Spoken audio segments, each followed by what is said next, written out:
मधुबनी, इसे मिथिला के नाम से भी जाना जाता है। भारतीय राज्य बिहार का एक समृद्ध इतिहास और सांस्कृतिक विरासत वाला क्षेत्र है मधुबनी। यह क्षेत्र अपने विशिष्ट कला रूप मधुबनी या मिथिला पेंटिंग के लिए पूरी दुनिया में विख्यात है।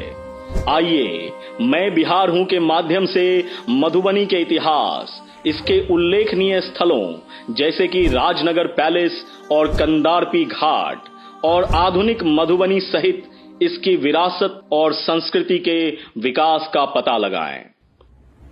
मधुबनी का एक इतिहास है जिसे प्राचीन काल से देखा जा सकता है। इस क्षेत्र का उल्लेख हिंदू महाकाव्य रामायण में भगवान राम की पत्नी सीता के जन्म स्थान के रूप में मिलता है।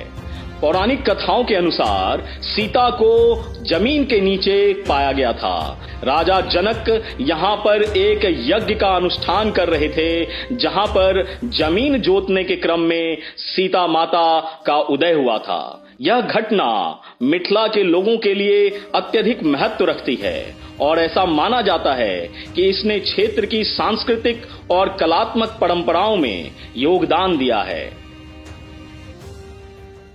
मधुबनी में उल्लेखनीय स्थलों में से एक है राजनगर पैलेस। राजनगर शहर में स्थित एक महल है जिसकी एक ऐतिहासिक संरचना है जो इस क्षेत्र की स्थापत्य शैली को दर्शाने का काम करती है। यह दरभंगा के अंतिम महाराजा कामेश्वर सिंह का निवास हुआ करता था और इस क्षेत्र के शाही अतीत की याद दिलाता है। कंदरपी घाट। कंदरपी घाट मधुबनी का एक अन्य महत्वपूर्ण स्थल है। यह कमला नदी के तट पर स्थित है और धार्मिक महत्व रखता है। भक्त विभिन्न अनुष्ठानों और समारोहों के लिए इस घाट पर आते हैं। विशेष रूप से छठ पूजा जैसे त्योहारों के दौरान, जो कि भगवान सूर्य को समर्पित है, इस घाट पर बेहद भीड़ लगती है। मधुबनी के सबसे प्रसिद्ध पहलुओं में से एक है इसकी पारंपरिक कला, जिसे मधुबनी या मिथिला पेंटिंग के रूप में जाना जाता है। इस कला शैली की उत्पत्ति इसी क्षेत्र में हुई और इसकी प्रकृति पौराणिक कथाओं और धार्मिक विषयों को चित्रित करने वाले जटिल और जीवंत डिजाइनों की विशेषता बतलाता है। परंपरागत रूप से मधुबनी पेंटिंग महिलाओं के द्वारा अपने घरों की दीवारों और फर्श पर बनाई जाती है। समय के साथ कला के रूप ने मान्यता प्राप्त की और एक व्यावसायिक अभ्यास के रूप में विकसित हो गई। आज मधुबनी पेंटिंग दुनिया भर में बनाई जाने वाली सबसे उम्दा पेंटिंगों में से एक मानी जाती है। मधुबनी की विरासत और संस्कृति इसकी कला, लोक कथा और रीति रिवाजों में गहराई से निहित दिखती है।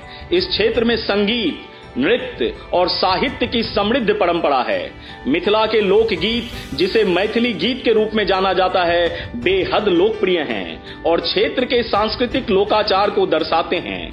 यह क्षेत्र होली, दिवाली और छठ पूजा सहित कई त्योहारों को बड़े उत्साह और उल्लास के साथ मनाता है। हाल के वर्षों में मधुबनी की सांस्कृतिक विरासत का आधुनिक पुनरुद्धार हुआ है। कार्यशालाओं, प्रदर्शनियों और सरकारी पहलुओं के माध्यम से कला को एक बेहद उम्दा रूप और बढ़ावा देने का काम किया जा रहा है। मधुबनी कलाकारों को सशक्त बनाने और उन्हें विश्व स्तर पर अपनी प्रतिभा दिखाने के लिए एक मंच प्रदान करता है। इससे क्षेत्र के कलात्मक और सांस्कृतिक परिदृश्य में योगदान करते हुए मधुबनी कला के समकालीन और अनुभवी लोग बेहद उम्दा मानते हैं। कुल मिलाकर मधुबनी का इतिहास, राजनगर पैलेस, कंदरपी घाट, मिथिला पेंटिंग और आधुनिक मधुबनी सहित इसकी विरासत और संस्कृति का विकास इस क्षेत्र की गहरी परंपराओं और इसकी अनूठी सांस्कृतिक पहचान को संरक्षित और बढ़ावा देने का निरंतर प्रयास कर रही है। मैं बिहार हूं।